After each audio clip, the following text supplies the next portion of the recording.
ወልት ሚያሰይል በእንቆ ማህሪ ስጋሁ በስጋሁ ወብርሃና በመለኮቱ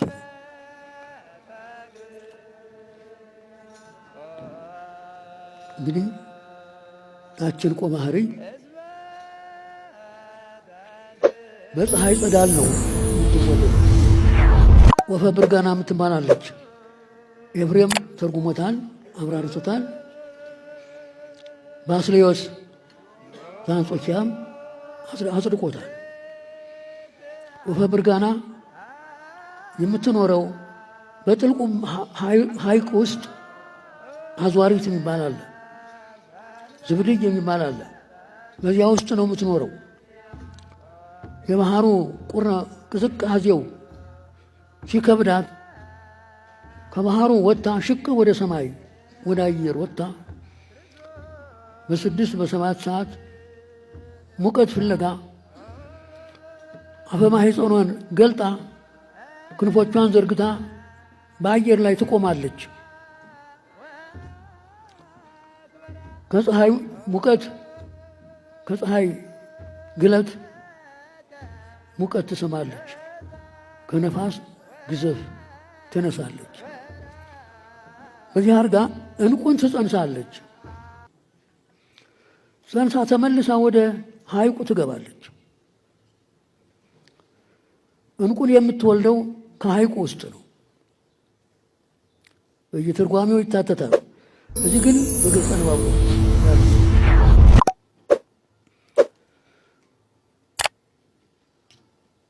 ዘር የለውም፣ ሩካቤ የለውም። ለትስብእትና ለመለኮት አንድ አካል አንድ ባህሪ ለመሆን በሕቱም ድንግልና መጸነስ፣ በሕቱም ድንግልና መወለድ፣ ከወለዱ በኋላ በድንግልና ጸንቶ መኖር። ቅድም ብዙ ሲነበብ ሰምቻለሁ። ቅዱስ ያሬድ እንደተገለጸለት አንጽሖ ሥጋሃ ቅዱሶችሃ ሀደረ ላዕሌሃ ይላል። ብዙ ጊዜ እዝል ከመጣ ይህን ሳያወሳ የሚሄድ ነገር የለም። ይሄ የተሰወረባቸው ብዙ አባቶች አሉ። እንዴ ንባብ ይቀትል ወመንፈስ ሀዩ ይላል። አለመማርም ይጎዳል፣ አለማወቅም ያስደነግጣል።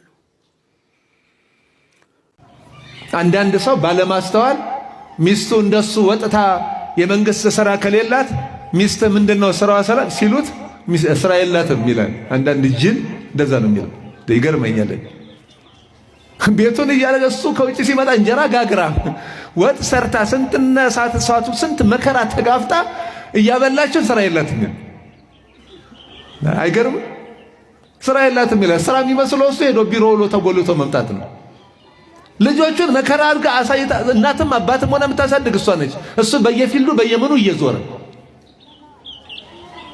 የቤት እመቤት ነች ይላል። የቤት አገልጋይ ነች። የምን እመቤት ነች? ለቤቷ እኮ ባሪያ ነች። እንደ ባሪያ ሆና ነው የምታገለግለው። የቤት ስራ የማይመስለው ሰው አለ። ልጆች ማሳደግ ስራ የማይመስለው እሱ ያመጣውን አስፈጭታ አብክታ ጋግራ ወጡን ሰርታ እሳት ነዶባት የምትሰራው ስራ የማይመስለው እሱ ብቻ ሄዶ የሆነ ገንዘብ ቆጥሮ ስለመጣ በቃ ኪሱ ገንዘብ እንቺ ለዚህ ምናምን ስላለ በዚህ የሚጀነን የሚኮፈስ የማያስተውል አንዳንድ ወንድ አለ። በእውነት እንዲህ ያለ ማስተዋል የሌለው ወንድ ካለ ማስተካከል አለበት አመለካከቱን። ምንድነው ስራዋ?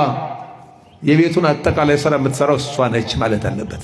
እኔ ከውጭ አመጣለሁ እንጂ ሌላ ምን አምጥቼ ብር አመጣግፋ ቢል የሆነ ሰርቼ ብር ነው አመጣው። እሷ ነች ቤቱን ቤት የምታደርገው እሷ ነች። እውነቱን ለመናገር ቤቱን የምታንቀሳቀሰው፣ ቤቱን ቤት የምታመስመስለው፣ እንግዳ ይዞ ቢመጣ እንዳያፈር የምታደርገው እሱ እንግዳ ይዞ ይመጣል። እሷ ነች እንዳያፈር የምታደርገው። ከየትም ገብታ ባይኖራት እንኳን ሄዳ ከጎረቤት ተውሳ በሌላ ቀን የምትከፍለው። ወንዱ ባሏ እንዳያፍርባት እንግዳ አምጥቶ እንዳያፍርባት ተጨንቃ የምትሰራው እሷ ናት። እንዲህ ያለ አመለካከት ጭምር መስተካከል አለበት፣ የተዛባ የተንሻፈፈ አመለካከት። ስለዚህ ነው አብዛኛው ሴት ቤት ያለው ስራ ግምት ስላልተሰጠው እኔም መስራት እፈልጋለሁ በቃ አልፈልግም የሚለው አብዛኛው ሴት። ለዚህ ነው ክሬዲት ስላልተሰጠው ማለት የቤቱ ስራ ልጆችን ማሳደግ የቤት መንከባከቡ ዋጋ ስላልተሰጠው በአንዳንድ ወንዶች ዘንድ።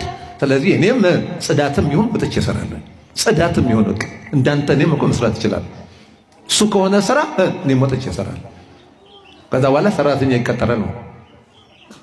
ሰራተኛ ይቀጠረ እናታቸው በስርዓት ልታሳድጋቸው ስትችል በሰራተኛ ልጆች ያድጋሉ። በምንፈልገው መንገድ ሳይሆን በማንፈልገው መንገድ ሰራተኛዋ ትቀርጻቸዋለች። በለፈለፉ ባፍ ይጠፉ እንደሚባለው ማለት ነው። መርሃ ግብራችንን የምንጀምረው ከግሪክ ነው የምንጀምረው። የግሪክ ቤተክርስቲያን ጉዳይ መጣበታለሁ ብዬ ነበረ። የግሪክ የዛሬ 8 9 10 ዓመት ስናነሳው የነበረ ጉዳይ ነው። አሁን ቤተክርስቲያኒቷ ብፁዕ አቡነ ኤልያስ የዚህ አውሮፓው ስዊድን አካባቢ ያሉት፣ ብፁዕ አቡነ ጴጥሮስ የኒውዮርኩ እና ብፁዕ አቡነ ጢሞቴዎስ እዚሁ ጀርመን የነበሩት አባት አሁን ወደ ኢትዮጵያ በስና ሄዱት። እነሱ መጥተው ግሪክ ያለውን ችግር ፈተውታል። ነገር ግን ከቤተ ክርስቲያኒቷ ሕግና ትእዛዝ ውጭ የወጡ ወንድም እህቶች አሉ። አንድ መነኩሴ ያኔም የነበሩ መነኩሴ ዛሬም እነሱን ይዘው በግሪክ ሕግ መሰረት ማህበር መስርተው የማህበሩ ንብረት ሲባል ታቦቱንም የማህበሩ ንብረት ነው ብለው እንዳስመዘገቡ ነው ሰማ። ይሄ ትክክል አይደለም። እነሱን የከበባችሁ ምዕመናን በቤታችሁም በራሳችሁም ላይ የእግዚአብሔር ቁጣ የእግዚአብሔር ሰይፍ ሳይመጣባችሁ ቤተክርስቲያንን ባትጋፉ ጥሩ ነው። የቤተክርስቲያንን ውሳኔ በገንዘብ እናስቀይራለን ብላችሁ አዲስ አበባ 2 ሰዎች እንደያዛችሁም ሰምቻለሁ። ሰነዶቹን በሙሉ አይቻቸዋለሁ። አዲስ አበባ ያላችሁትም አባው መነኩሴውና እዛው ቅዱስ ፓትርያርኩ ጋር ያለው ወንድማችን በጣም የምንወደው ወንድማችን ትንሽ በዩሮ ምክንያት የቤተ ክርስቲያንን ሐሳብና ውሳኔ ለማስቀየር ባትጣደፍ ጥሩ ነው ብዬ ምክር መክራለሁ። ነገር ግን በጥሩ ሁኔታ ላይ ስላለ ይሄም የሄዱበት ምክንያት ጥሩ የቤተክርስቲያኒቷ ውሳኔዋን ካስተላለፈች እና ተግባራዊ ከሆነ የሚቆም ስለሆነ ይቆማል ብዬ ተስፋ አደርጋለሁ። በቤተ ክርስቲያን ንብረት መነገድ ምንም አይጠቅማችሁም። ነቀርሳ ነው የሚሆንባችሁ። ሰላም አይሰጣችሁም። በቤተክርስቲያን ንብረት መነገድ፣ ቤተክርስቲያን መኪና መነገድ፣ ህይወትን በቤተ ክርስቲያን ሙዳየ ምጽዋት መግፋት ይሄ ነውር ነው፣ ትክክል አይደለም። ስለዚህ በተለይ ደግሞ ግሪክ ያላችሁ ሰዎች በቱርክ አርጋችሁ ከአረብ ሀገር አርጋችሁ ማዕበልና ጎርፍ እየበላችሁ በእግዚአብሔር ቸርነት ባህር ተሻግራችሁ መጣችሁ እንደገና አሁን የቤተ ክርስቲያን ሸክምና የቤተ ክርስቲያን የቋንጃ እከክ መሆን የለባችሁ። በተለይ ግሪክ ያላችሁ ሴቶች ድፍረታችሁ ልክ ያጣ ነው፣ በጣም ከመስመር የወጣ ነው ድፍረታችሁ እና ያው እዛው አረብ ሀገር እያላችሁ የነበራችሁ ትህትና ይሻላችኋል። እና እዚህ አውሮፓ ገብተናል ከዛ በኋላ ምናምን ብላችሁ የምታደርጉት ጥሩ አይደለም። አንዳንድ ሴቶችም ትደውሉልናላችሁ። ትንሽ ስነ ስርዓት ያስፈልጋል፣ ማነር ያስፈልጋል፣ በጣም ያስፈልጋል። እና እዚህ ቤተክርስቲያን መሄጃ ስላጣን ብቻ እየመጣንበት እዛ እኮ ዘምር ነበር በሀገሬ ሰንበት ተማሪ ነን እያልን የቤተክርስቲያንን ስርዓት ቀኖና መጋፋት ከአባቶች በላይ መሆን ይሄ ትክክል አይደለም። የግሪኩን እመጣበታለሁ። ቤተክርስቲያንን ይዛችሁ ያላችሁ በቀኖና በስርዓቷ መሰረት መሄድ አለብን ብላችሁ ዋጋ እየከፈላችሁ ያላችሁ ምዕመናን አባቶች፣ ወንድሞች በጣም ትመሰገናላችሁ። ሁሉም ያልፋል፣ ቤተክርስቲያን ትቀጥላለች። በዛ በተሳሳተ መንገድ ደግሞ ህዝቡን ይዛችሁ ያላችሁ ወደ ልቦናችሁ ተመለሱ። እዛ አካባቢ ደግሞ በገንዘብ ስራ እንሰራለን ብላችሁ ኢትዮጵያ የቤት ኪራይ ስለጨመረባችሁ፣ ኑሮ ስለጠረረባችሁ፣ ገንዘብ ስለሚያስፈልጋችሁ ቤተክርስቲያንን ተጠግታችሁ ባላችሁ ማድረግ እዚህ ያሉትንም ገንዘባቸውን ባታስጨርሱ ጥሩ ነው። ነገር ግን ነገርየው የከፋ ሲሆን ያው ዘለን እንገባበታለን ማለት ነው። እኔ ጓደኛዬ ጣማ ከብሮ ሰው ነው እዛ አሁን ልጣላው የምዘጋጀው ይገባበታል ብዬ ተስፋ አላደርግም። ይሄ ነው በቤተክርስቲያን ቀልድ የለም፣ ድርድር የለም። አለ እንዴ? አለ ንገሩኝ። በቤተክርስቲያን ድርድር አለ? ቀልድ አለ? የለም። እኔ የለም ባይ ነኝ። እናንተስ አለ? በቤተ ክርስቲያን ድርድር አለ? በቤተ ክርስቲያን የለም። እንዴት ደስ ይላል! እግዚአብሔር ይመስገን። የለም። የግሪክ ሴቶች በጣም ተጠንቀቁ። የግሪክ ሴቶች እምነታችሁን ትወዳላችሁ፣ የሚያሳስቷችሁ ላይ ያሉት ናቸው፣ የታወቀ ነው። ነገር ግን እናንተ ስሙ፣ ቤተክርስቲያንን አዳምጡ እና ከህግ ከስርዓት እንዳትወጡ ለማለት ፈልጋለሁ ማለት ነው።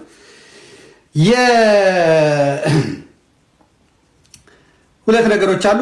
ወደ ሰቋር ኪዳነ ምሕረት ነው የምንሄደው፣ ወደ ሪፖርቶች ነው የምንሄደው። ከዛ በፊት ግን ሁለት ነገሮች አሉ ላወራበት አልፈልግም። ሰሞኑን መነጋገሪያ የነበረው የጠቅላይ ሚኒስትሩ የአብይ አህመድ የፓርላማ ንግግር ነው እና ያኔ ብዬ ስላቃተኝና ስለተውኩት ሰው እንደ አዲስ ይዞ ሲመጣ ያው ዳሰስ አድርጎ ለማለፍ ነው። ነገራችሁና ጨርሱ። 7 ነገሮች ሰውና እግዚአብሔር ሁለት በሉ እንጂ ሰውና መላእክት 3 ነው የሚባለው። ህዝብና አሕዛብ 6 ምንድን ነው የሚባለው? 5 ነው የሚባለው። እንዴት ነው የምትቆጥሩት? ነፍስና ስጋ ሀረተው እነዚህ ሁሉ የታረቁበት ዕለት ነው። አሁን በደንብ ደስ እንዲላችሁ የሚገባው አንድ ነገር ልንገራችሁ። እግዚአብሔር ድንግል ማርያምን ወደ ሰማይ አልጠራትም። እሱ ወዴት መጣ? ደስ ይበላችሁ። ሞት በገባበት ጆሮ ሕይወት ገባበት። ሞት በሔዋን ጆሮ ተንቆርቆሮ ነበረ። ሕይወት በድንግል ማርያም ጆሮ ገባ። ሞት በሔዋን ጆሮ ገብቶ በህሊናዋ ጸንሳ በምግባር ወልዳ አሳድጋ ደም አፍሳሽ ቃየልን ወለደች።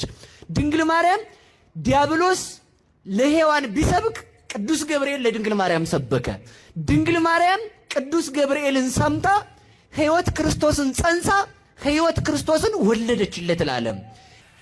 እኔ እንተና ነኝ፣ እኔ ባታዊ እንተና ነኝ። የጅሎች ንግግር ነው። በጣም ይቅርታ። የክርስቶስ መሆን ነው ያለብን። እኛ የክርስቶስ ነን። ፋታዊ አጣ ነው የኛ አባ ተክለ ሃይማኖት፣ አባ ገብረ አባ አንጦስ፣ አባ መቃርስ፣ አባ ጳኩሚስ ከፈለግንም አባ ሊቃኖስ፣ አባ ጰንጠሌዎን፣ አባ ጉባ፣ አባ ጽሕማ ልዘርዝረው አጣን ወይ? ባታዊ አጣን ወይ? መናኝ አጣን ወይ? እንዴ የመጣው ሁሉ በቃ እኔ ነኝ ሲለን እምንሄድ እግዚአብሔር ስለ መላእክት ምን ይላል? መላእክት ፈጣሪ አይደሉም፣ መላእክት ፍጡራን ናቸው። ዳዊት በመዝሙር 103 ቁጥር 4 ላይ የሚናገረው አለ። እዛ ላይ ዳዊት የሚናገረው ምንድን ነው? መዝሙር 103 በቅንፍ 104 ከቁጥር 1 ጀምሮ እስከ 4 ያለውን ላንብብላችሁ። መንፈስ ቅዱስ በእኔም በእናንተ ላይ ይደር።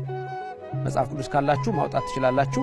103 ነው፣ ታዩታላችሁ። ደግሞ ደጋግማችሁ ይሄን ትምህርት እንደምትማሩ ተስፋ አደርጋለሁ። ትምህርት ስለሆነ ደጋግሞ መስማት ነው። እንደ ስብከት አንዴ ሰምቶ መሄድ አይደለም፣ ደጋግሞ ማወቅና መማር ያስፈልጋል። እንዲህ ይላል ልበ አምላክ ዳዊት፣ በረከቱ ይደርብን። ነፍሴ ሆይ እግዚአብሔርን ባርኪ፣ አቤቱ አምላኬ ሆይ አንተ እጅግ ታላቅ ነህ። አንተ ክብርና ግርማን ለበስህ፣ ብርሃንን እንደ ልብስ ለበስህ፣ ሰማይንም እንደ መጋረጃ ዘረጋህ። እልፍኙን በውሃ የሚሰራ ሰረገላውን ደመና የሚያደርግ በነፋስ ክንፍ የሚሄድ መላእክቱን መንፈስ የሚያደርግ እግዚአብሔር መንፈስ ያደርጋቸው ሲፈጥራቸው እግዚአብሔር ነው። መላእክቱን መንፈስ የሚያደርግ አገልጋዮቹን የእሳት ነበልባል የሚያደርግ ተመልከቱ። በኦርቶዶክስ ተዋሕዶ ቤተክርስቲያናችን እምነት ትምህርት መላእክት በዕለተ እሑድ ተፈጥረዋል። በነገራችን ላይ መላእክት በዕለተ እሑድ ተፈጠሩ የሚለውን ከኦርቶዶክስ ውጭ የሚያውቅ የለም። ይሄም የተጻፈው በኩፋሌ። ይሄ መጽሐፍ ዓለም አያውቀው፣ ፕሮቴስታንት አያውቁትም፣ ካቶሊኩ አያውቀው፣ ኦርቶዶክሱም ሌላው ማያውቀውም። ልንገራችሁ የኢትዮጵያ ኦርቶዶክስ ተዋሕዶ ቤተክርስቲያን ከ81 መጽሐፍት አንዱ የሆነው በመጽሐፈ ኩፋሌ የተጻፈ በዕለተ እሑድ ፈጠራቸው። ሌላው ሰው መቼ ተፈጠሩ መላእክት እንኳን የሚለው መልስ መስጠት አይችልም። ልንገራችሁ አይችልም። ስለዚህ መላእክትን ፈጠራቸው። 103 መዝሙር ቁጥር 4 ላይ ዳዊት ምን ያደርጋቸዋል አለ? መንፈስ ያደርጋቸዋል፣ እንደገና እሳት ያደርጋቸዋል። ከእሳትና ከነፋስ ነው ተፈጥሯቸው እንላለን። ከአራቱ ባህሪያት እኛ ከአራቱ ባህሪያት ስንሰራ መላእክትን ከሁለቱ ባህሪያት ከነፋስና ከእሳት ይሄም ለገለጻ ነው እንጂ ነፋስና እሳት እኮ አካላት ይዳሰሳል እኮ እሳት መላእክት አይዳሰሱ ረቂቃን ናቸው ነፋስ ረቂቅ ነው ደረጃ ልንገራችሁ ነፋስ ረቂቅ ነው ከነፋስ ርቀት የነፍስ ርቀት ይበልጣል ነፍስ ትረቃለች ከነፍስ ርቀት ደግሞ የመላእክት ርቀት ይበልጣል ከመላእክት ርቀት በላይ ደግሞ የሥላሴ ርቀት ይበልጣል ደረጃውን አያችሁት ነፋስ ረቂቅ ነው ግን ማይረቃል ከነፋስ በላይ ማን ነው ረቂቅ ነፍስ ከነፍስ በላይ እነማን ናቸው ረቂቃን መላእክት ከመላእክት በላይ ደግሞ ዘላለም ረቂቁ ማን ነው ዋናው እግዚአብሔር ነው የእግዚአብሔር ረቂቅ ነው የመላእክት ርቀታቸው ርቀት አይደለም ርቀት ርህቀትና ርቀት ይለያያሉ በንግግር ርህቀት ስለማንል ርቀት ስለምን ርቀት እዛ ማለት ነው ርቀት ግን መርቀቅ ነው ማይታይ ነው ነፋስ እና በነፍስ ዘንድ የነፋስ ርቀት ነፍስ በነፍስ ዘንድ ሲታይ እንደ ተራራ ነው ነፍስ ረቂቅ ናት ብንል በመላእክት ዘንድ እንደ ተራራ ናት መላእክት ረቂቅ ናቸው ብንል ግን እግዚአብሔር ደግሞ ሥላሴ ረቂቅ ናቸው መላእክት እንደ ትልቅ ራስ ዳሽን ተራራ ከዛም በላይ ይሆናሉ ስለዚህ መላእክቱን የፈጠረ እግዚአብሔር ነው ምን አረጋቸው ከነፋስና ከእሳት ለባህሪያቸው መገለጫ እንጂ ረቂቃን አድርጎ በዕለተ ሰንበት በዕለተ እሁድ በመጀመሪያይቱ ቀን መላእክትን ፈጥሯቸዋል ስለዚህም ለምሳሌ እነዚህ መላእክት ኑ እንውረድ አላቸው ኑ እንፍጠር አላቸው ተብሎ አይነገርም ፈጣሪ አይደሉም እነሱ ራሳቸው ለእግዚአብሔር ይሰግዱለታል ብርሃነ ዓለም ጳውሎስ ሐዋርያ በረከቱ ይደርባቸው ቅዱስ ጳውሎስ ዕብራውያን ምዕራፍ 1 ቁጥር 6 ላይ ዕብራውያን ምዕራፍ 1 ቁጥር 6 ላይ ምን ይላል መላእክቱ ለሱ ይሰግዱለታል ይላል ለኢየሱስ ክርስቶስ ለእግዚአብሔር ለሥላሴ መላእክቱ ይሰግዳሉ እነዚህ መላእክት ደግሞ የሚዳሰስ አካል እንደሌላቸው ቁጥር 7 ላይ ምን አረጋቸው ይላል መንፈስ አረጋቸው እሳት አደረጋቸው ተመልከቱ አገልጋዮቹን የእሳት ነበልባል የሚያደርግ ብሎ ስለ መላእክቱ ተናግሯል ይላል ስለዚህ በዘፍጥረት ምዕራፍ 1 ቁጥር 26 ኑ እንፍጠር ያለው መላእክትን አይደለም ንግግሩ የሥላሴ ነው እማኑ ዳንኤል ክብረትም ህዝብ መርጦት ነው የገባው አንድ ቀን ፓርላማ ላይ ሳይተነፍስ ሳይናገር አንደኛ የሰው ወንበር ወስዶ የሰው ቁጥር ወስዶ እዛ ገብቶ እንኳን ሊናገር የሚችል ሰው ቀምቶ ወስዶ ይሄው 5 ዓመት መጣ ደሞዝ ብቻ እኔ 1 ሚሊዮን ተከታይ ስገባ ስልክ የለኝ በሰው ስልክ ነው መቀርጸው አረተው ያ ሰማችሁት ወንድሜ ያሲኖን በሰይፉ ሾው ላይ ቀርቦ የተናገረው 1 ሚሊዮን ፎሎወር ይዞ የእጅ ስልክ የለውም ቪዲዮ የሚቀርጽበት ያኔ ወላጅ እናቱን የዕለት ጉርሷን የዓመት ልብሷን መግዛት አይችልም ያንም ያክል ታለንትና ብቃት ይዞ ያንም ያክል እርግጫና ፉገራ የሰካራም ትሪንት እብዱኖ ስለናቱ የሰሩ ዛሬም ጊዜ በ10ና ከ10 ሚሊዮን በላይ እየሞከርኩ ነው በሚለው ምንም ያልሰሩ በልጅነታቸው የመርዝ ቢልቃጥ የሆኑ ኪሎአቸው ከ30 የማያልፍ የጫማ ቁጥራቸው እንደ ጻሊ 32 ጫማ የሚለብሱ የወገብ ቁጥራቸው 24 የሚለብሱ በጣም በእድሜ ትንሾች ግን መርዞች የአድዋን ተራራ ወጥተው ካሸነፉ አባቶች በላይ ቀመርና ካሪኩለም የሚችሉ እስስት ትውልዶች ተፈጥረዋል። እንደ ቀበሮ ሽንት ክልላቸውን በሽንታቸው ያጠሩ ከቋንቋቸው ከብሔራቸው እዚህ በመሃል ከተማ ቢወለዱም 7 አጥንታቸውን ቆጥረው ዘርና ብሔር ቀለምና ቋንቋ እየመነጠሩ ሰርክላቸውን እያጠሩ እንደዚህ አይነት ታለንት ያለው አንገተ ረጅሙን የደሃ ልጅ ባጭር የሚያስቀሩ ውዳቂ ቲክታከሮች ተፈጥረዋል። ሲያዩአቸው ወንዶች እንደ ሴት፣ ሴቶች እንደ ወንድ ናቸው። ሴቶች ጺም አስተክለው ትሬንድ ይሰራሉ። ወንዶች የሴት ቀሚስ ለብሰው ይሰራሉ። የአይን መነጽር ያደርጋሉ። በቀበቶም በሸምቀቅም ሱሪያቸውና ቱታቸውን ደግፈውት ሁሉ አይቆምላቸውም። ምንም ነገራቸው ዜሮ ነው። አንድ ነገራቸው ፕሮፌሽናል ናቸው። የተንኮል አእምሮ የግራ ጭንቅላታቸውን ይጠቀሙታል። እንደዚህ አይነቱን የድሃ ልጅ አያራምዱትም፣ የትም አያደርሱትም፣ ያቀነጭሩታል። እኛ በዚህ በቲክታክ ፕላትፎርም 3 ዓመት ከሃይማኖት እስከ ሰው ሰብአዊነት ማንም ከነፍሰ ጡር ሚስቱ ጋር ምኝታ ቤት ገብቶ የማይመካከረውን ከሞት አያቱ ጋር መቃብር የማያወራውን እያወራንና እያብራራን መተን ለመጀመሪያ ጊዜ አንድ አድቨርት ከቴምር ፕሮፐርቲ ያን የመሰለ ቴምር ፕሮፐርቲ እምነቱን ተደራሽነቱን የትም ያደረሰ አንድ ታለንትን ተረድተናል የሚከተሉ ነፍስ ያወቁ ሰዎች አገር ወዳድ ናቸው ብሎ አንድ አድቨርት ቃብድ ሰጥቶ ቢያሰራል ጠዋት 2 ሰዓት ከቴምር ፕሮፐርቲ ጋር ተፈራርመን ምሽቱ 2 ሰዓት ነው ቻሌንጅ አድርገው ያዘጉት። ልክ እንደተፈጨ የስፕራይት ጠርሙስ የትም ቦታ የተበተኑ የማያራምዱ ኪሎአቸው ትንንሽ መልካቸው ሕፃን የሚመስሉ በመርዝ አይምሯቸው የተሞላ ድኩማን ቲክታከሮች ተፈጥረዋል። ስንት የድሃ ልጅ የእጅ ውጤቱን ጥበቡን ስዕል የሚስልበትን ትወነውን ድምፁን ዘፈኑን አርቱን ጋላሪውን የኮሜዲ ስታንዳፕ ኮሜዲ እንደ ያሲኖ አይነቱን ስንቱን ባጭር አስቀራችሁት። ስንቱን ሰርክል ሰራችሁበት። ስንቶችን ሴት እህቶቻችን ወደፊት መጠው ነግደው ሽጠው ለውጠው ወደ ላይ መውጣት የሚችሉትን ከአረብ ሀገር ከባዳም ቅመም እስከ ሀገር በቀል በክቶች ተደራጅታችሁ ስንቱን አበሳቆላችሁ። የሆነ ቲም ሰራችሁ። እንደ ቀበረው መንጋ ሆናችሁ። እንደ ያሲኖና እንደኔ አይነቱን አንገተ ረጅሙን እንደ አቦይ ሰማኔና እንደ ነብር እንደ አንበሳ የሚወረወረውን እንደናቡሽ አካሉን ያጣ አንድ በጀግንነት ቁሞ ህገወጥ መድኃኒትን የተበከለ ውሃና ምግብን ከኔ ጎን የሚጮኸውን የሚሰብከውን እናቡሽን አንገት ይዛችሁ አንቃችሁ እንደ ጉሞሮ ቁልቋልን ይዞ እያደማና አንገት እየሰበረ እንደሚኖረው የጉሞሮ ሾህ ናችሁ። እናንተ ወዮላችሁ እላችኋለሁ። በገንዘባችሁ ሁሉን ነገር ይዛችኋል። በቲማችሁ እንደ ቀበሮ ሽንት ነገሮችን አጥራችኋል። ቃል ለሰማይ ቃል ለምድር መጨረሻችሁ አያምርም። ዛሬ በሕገ ወጥነት ሰዎችን በመጣል ያገኛችሁትና የሰበሰባችሁት ነገ ዛሬ ተደብቃችሁ የበላችሁት ነገ እያያችሁት የሚያስመልሳችሁ ዛሬ የትም ለማይወፍረው ለማይጠነክረው አጥንታችሁ ለሰለለ ማንነታችሁ የበላችሁት ነገ በደም መልኩ ፕሬዠር በኩላሊት እጥበት የምትወጡት ገንዘብ ይሆናል። ቢያንስ እንደዚህ አይነት አንገተ ረጅሙን እንደ ያሲኑ አይነቱን ከዘር ከጎጥ ወጣችሁ ወላይታ ሶዶም ተፈጠረ፣ ጉራጌ ሰባት ቤትም ስልጤም ተፈጠረ፣ አቅርቡና አርዱት። እናንተ በቀበሮ ሽንት ግሩፓችሁን ያጠራችሁ መሃል ከተማ ተወልዳችሁ በሰባት አጥንት ዘር ቆጥራችሁ የተደራጃችሁ ከተማ ያደጋችሁ የምትመስሉ ድኩማኖች ለእናንተ ሳፈርኩላችሁ። ወንድማችሁ ገብረየስ ነኝ። ምንም ባናገኝበት ትውልድ እያዳንበት አገር እየቀረጽንበት የመጣ ነው ፔጅ አዲስ ሁለተኛ ፔጅ ገብረየስ ውስጥ ነው። ኮፒ ሊንክ ሸር ፎሎ በማድረግ ሁሉ ጀሮ ጋርሱ። እኔ እንኳን አለቃችሁም እግዚአብሔር ይመስገን ቀድሞ የምስተዳድርበት በልቼ የማርበት የራሴ ማንነት አለ። ይብላኝ ልጅሽ ደረሰልሽ ተብላ እንደያሲኑ ነጭ ለብሶ ወደ ከተማ ወጥቶ ባዶ እጁን የተመለሰው ያቀነጨራችሁት የገሃነብ ደጅ ለእናንተ ትከፈት። እናንተ ድኩማኖች ኮፒ ሊንክ ሸር አድርጉት። ፎሎ ያላረጋችሁ ፎሎ እያረጋችሁ ኢምፔጅ እመላለሳለሁ። ልብ የሚነካውና የህይወትን እውነተኛ መራራ እውነታ የሚያሳየው አስገራሚው የኮሜዲያን ያሲኖ ታሪክ ከድህነት ገደል ወደ ዝና ማማ፣ ነገር ግን ልብ የሚሰብር እውነት። የድሃ ልጅ ስትሆን ሐዘንህ ይረክሳል፣ እምባህ አይታይም። 5 ኪሎ ቅድስት ማርያም ቤተ ክርስቲያን ግንብ ስር አድሬ አውቃለሁ። አባቴ ዱቄት እየተሸከመ ነው ያሳደገኝ።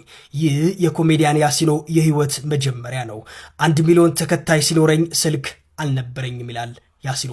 በሰው ስልክ እየተቀረጸ የሰውን ልብ ግን በሳቅ ሲያፈርስ ቆይቷል። ብዙዎች በሶሻል ሚዲያው ገንዘብ ያገኛል ብለው ያስባሉ። እውነታው ግን ያሲኖ አሁንም ለብድር የማይደርስበት ሱቅ የለም። 1 ሚሊዮን ተከታይ ያለው ልጅ እናቱ ስትቸገር ሳይ ልቤ ይሰበራል ይላል። እናቴ ልጅሽ ደረሰልሽ ይሏታል። እውነታው ግን አልደረስኩላትም ሲል ይደመጣል። ያሲኖ ከአስተናጋጅነት እስከ ታክሲ ረዳትነት የሰራው ስራ ሁሉ ለዝናው መሰረት ቢሆንም የልቡን ደስታ ግን አልመለሱለትም። የጭብጨባ ጉዳይ፣ የስድብ ጋጋታ ያሲኖን አያስደስቱትም፣ አያሳዝኑትም። ምክንያቱም እውነታው ዝናው የልቡን ቁስል አይሽርምና። ይህ የኮሜዲያን ያሲኖ የህይወት እውነታ ነው። ታዲያ ኮሜዲያን ያሲኖ ትልልቅ ድርጅቶች ማስታወቂያም ምንም እንዲያሰሩት በይፋ ጠይቋል።